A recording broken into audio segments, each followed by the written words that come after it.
CBCID సంజయ్ని ఏమని విచారించింది? ఆ విచారణలో సంజయ్ గారు ఎలా స్పందించారు? మరి ఎవరినైనా ఇరికిచ్చారా? రాబోయే రోజుల్లో మరి ఇలా ఉండబోతుంది అనే విషయాలు అయితే తెలుసుకుందాం. దీని గురించి అయితే మాట్లాడేందుకు ప్రస్తుతం మనతో పాటు సీనియర్ జర్నలిస్ట్ దుర్గా వడ్లమణి గారు ఉన్నారు. నమస్తే అండి. నమస్తే అండి. మేడం, సిబిసిఐడి సంజయ్ గారిని అసలు ఏమని విచారించింది? ఆ విచారణలో తను ఎలా స్పందించారు? మరి అసలు ఇంకా రాబోయే రోజుల్లో ఎలా ఉండబోతుంది అనుకోవచ్చు? 6 గంటల పాటు 50 ప్రశ్నలు ఐపీఎస్ అధికారి సంజయ్ని వేశారు సిబిసిఐడి. ఆయన దేనికి సరిగా స్పందించలేదు నిన్న. అయితే ఎస్సీ ఎస్టీ అట్రాసిటీ కేసుకు సంబంధించి గిరిజనులకిను తర్వాత దళితులకి వాళ్ళు క్లాసెస్ తీసేవాళ్ళు, అంటే వాళ్ళకి శిక్షణా తరగతులు అన్నమాట. దానికి సంబంధించి దొంగ బిల్లులు పెట్టారు. క్రిత్స్వ్యాప్ తర్వాత సౌత్రిక 2 సంస్థలు అన్నమాట. సో ఆ సంస్థలకి బిల్లులు చెల్లించారు. ప్రతి సదస్సుకి 350 మందే హాజరయ్యారట.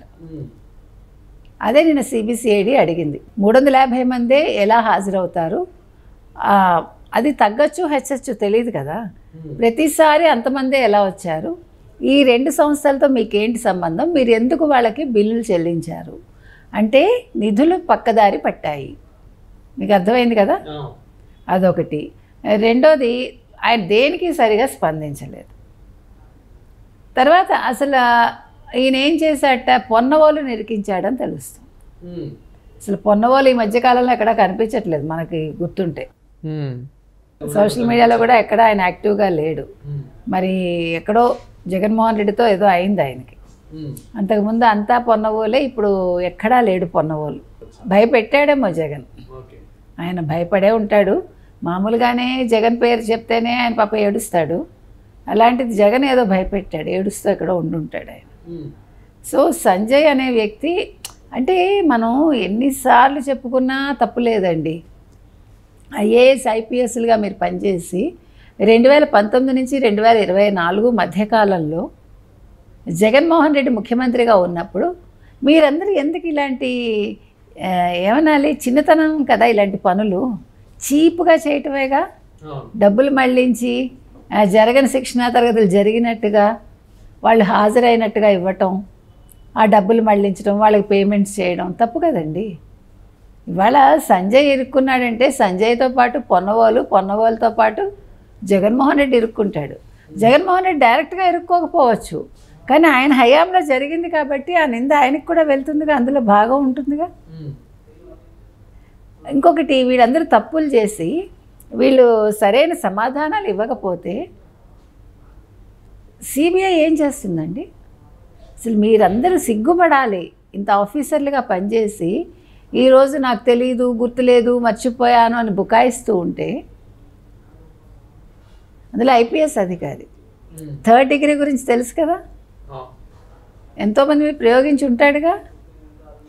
ఇప్పుడు ఆయన మీద ప్రయోగిస్తే ఏమవుతుంది అసలు చెప్తున్నా. అంటే నేను అనేది ఏంటంటే, అంత బాధ్యతాయుతమైన ఒక పోస్ట్లో ఉండి మీరు ఈ రకంగా మాట్లాడటం చేయటం అనేది, అంటే మాట్లాడకపోవటం చాలా తప్పు కదా. మనిషి తప్పు చేసి బుకాయించకూడదు. ఆయనకు అవసరం లేదు. ఇవి చాలా చిన్న విషయాలండి. ఇప్పుడు కొన్ని కోట్లు మీరు మళ్ళించి మీరు ఎంత తింటారు? అందులో మీరు 5% తినుంటారు, మిగతాదంతా జగన్మోహన్ రెడ్డికి పంపిస్తారుగా. ఎందుకు ఎంతమంది ఆయన్ని పెద్దవాడిని చేస్తారు, ఎంతమంది ఆస్తిపరుణ్ణి చేస్తారు? ఏం కలిసి వచ్చింది? ఇవాళ ఆయన జైల్లో ఉంటాడా, మీరు ఉంటారా? మీకు చక్కటి పొజిషన్ ఉంది, హ్యాపీగా నెల జీతం వస్తుంది, బోల్డ్ పర్క్స్ వస్తాయి. మీకు రిటైర్ అయిపోయాక రిటైర్మెంట్ బెనిఫిట్స్ ఉంటాయి, రిటైర్ అయిపోయాక పెన్షన్ వస్తుంది. ఇప్పుడు వీటి వల్ల మీకు అన్నీ కూడా కట్ అవుతాయిగా, కోతాయిగా. ప్లస్ చెడ్డ పేరు క్యారీ ఫార్వర్డ్ చేయాలిగా. ఏం బాగున్నారు? ఎందుకు మీరెవ్వరూ కూడా ఎదిరించలేదు? నా ప్రశ్న అది. మిమ్మల్ని జగన్మోహన్ రెడ్డి ఒక తప్పుడు పని చేయమంటాడు, లేదు జగన్మోహన్ రెడ్డి తరఫున సజ్జలు చెప్పాడు, జగన్మోహన్ రెడ్డి తరఫున ఒక విజయసాయి రెడ్డి చెప్పాడు. మీరేం చేయాలి? సారీ బాస్, నేను చెయ్యను, మీరు నన్ను ట్రాన్స్ఫర్ చేసుకుంటారా చేసుకోండి. మొన్న ఒక ఆయన 56 సార్లు ఎంత ట్రాన్స్ఫర్ అయ్యాడు లైఫ్లో. అంత నిజాయితీగా ఉన్నాడని అర్థం.